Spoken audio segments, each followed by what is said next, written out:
In this video, we are going to see how we can configure the best HDR settings for gaming on Windows 11 or Windows 10.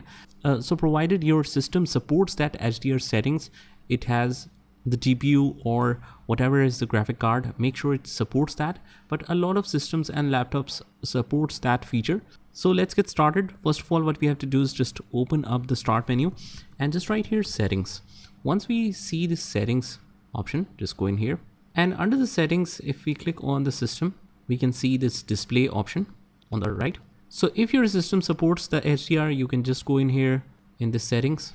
And for this particular laptop, since we don't have any graphic card installed that supports the HDR, and just remember that only the gaming laptops or the PCs that have the HDR card or graphic card installed supports this feature. So if you have one, you can just click on this drop down and you can change it to the HDR settings that the other display is showing, and you can see the display capabilities. You will see some of the options here as well. So you will just toggle that to enable or on position, but like I said, it's not supported here.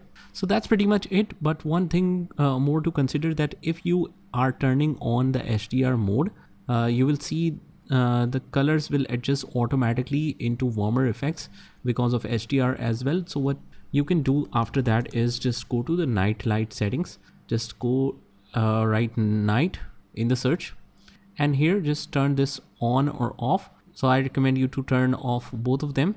It's already turned off. So that's pretty much it, guys. I hope you found this video helpful, and if you did, hit the like button and subscribe to our channel, and I will see you in the next one.